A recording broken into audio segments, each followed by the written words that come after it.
This is Taiwan Talk. This is Taiwan Talk on ICRT. Hello and welcome to Taiwan Talk. I'm Keith Menconi. Since 1987, the Community Services Center, a nonprofit located in Taipei, has provided a broad range of services to Taiwan's expatriate community, including counseling, newcomer orientation programs, cross-cultural training for the workplace, and several English-language publications. Today on Taiwan Talk, we sit down with the center's director, Adam McMillan, to talk about what problems expatriates run into while living in Taiwan and what they can do to make Taiwan feel more like a home. Thank you, Adam, for joining us today. Good to be here. Thank you.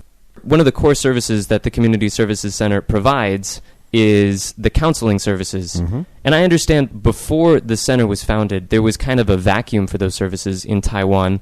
Can you talk a little bit about the event that led to the establishment of the Community Services Center?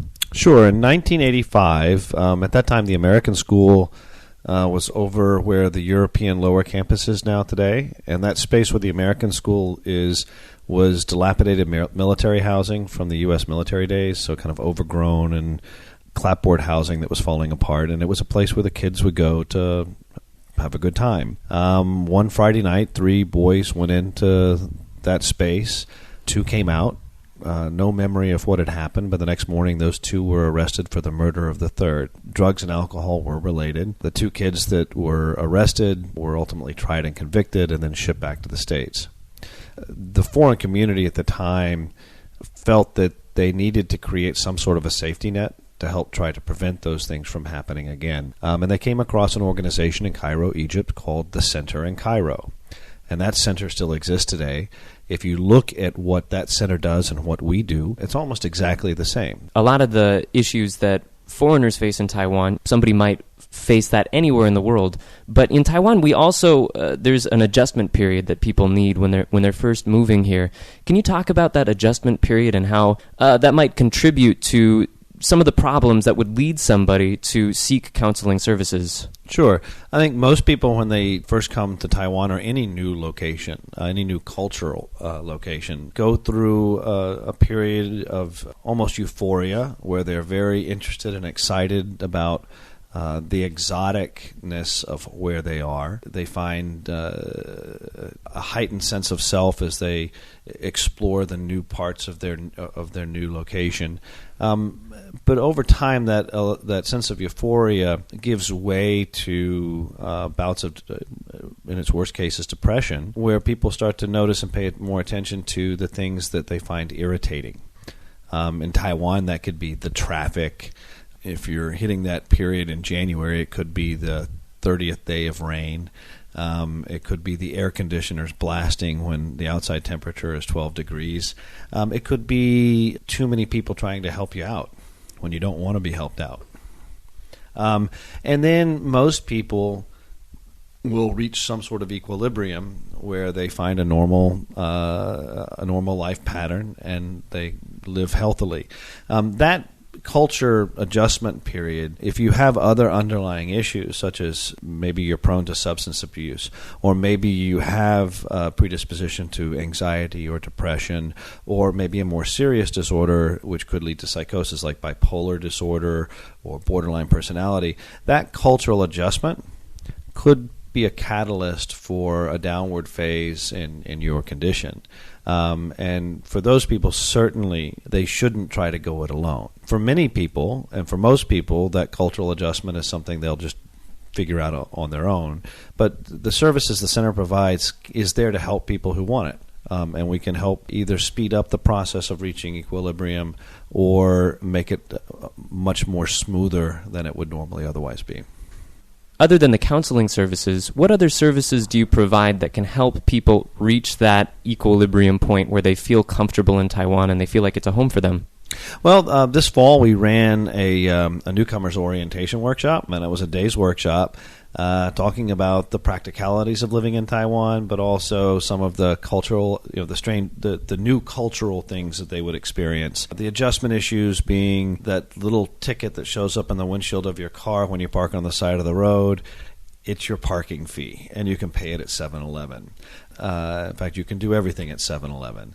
That's something important for foreigners to know. It is. Who would have thunk? Then there's the other pieces about sort of business card etiquette, to what they could expect with Chinese New Year, and even some introductions to different foods. So we run that type of workshop. We run great tours. We run a great tour of the Grand Hotel, where we get into the history of the building, and we get taken into places that most people wouldn't normally see. And we do a tour every spring and fall visiting the POW sites. Few people know that Taiwan was an internment area for Western soldiers during World War II. And so these are all ways that people can make Taiwan feel more like a home. Yeah, absolutely.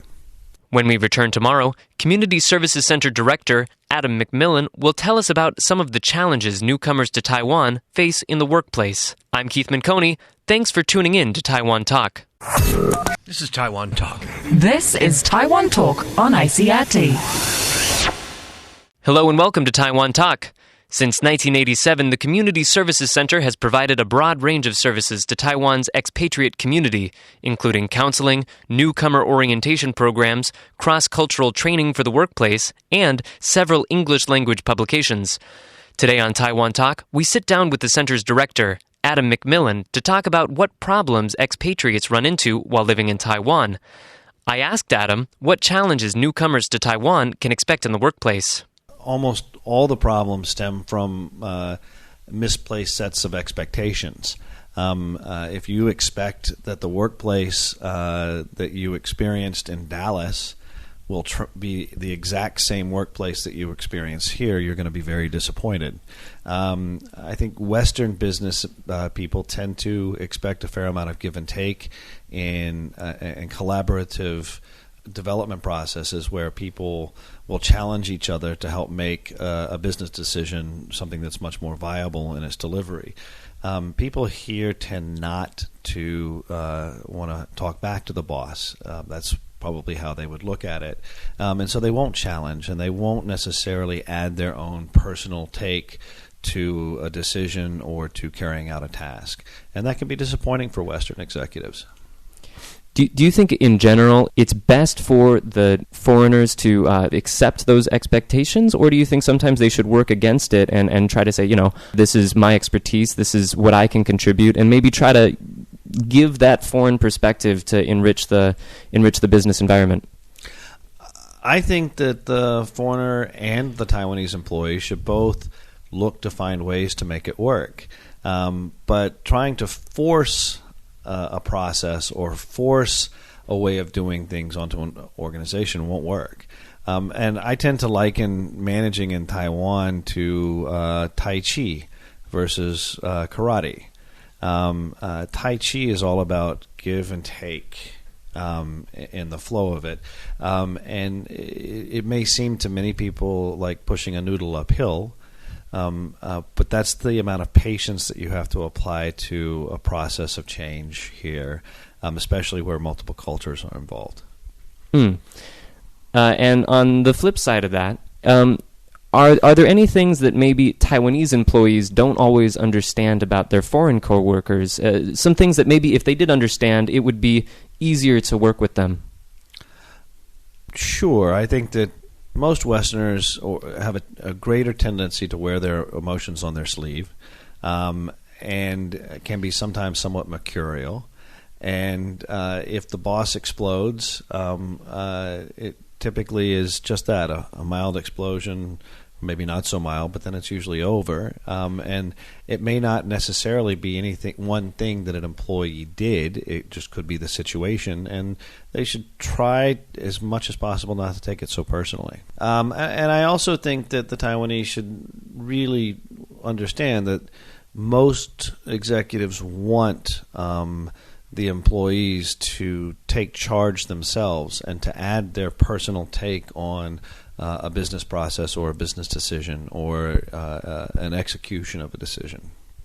The Community Services Center also serves the international schools in Taiwan, so a lot of your counseling services are for younger people. Are there any special challenges that young people have when they move to a foreign country and try to integrate into that new school, that new environment? Sure, and I think to some extent more so here than in other places.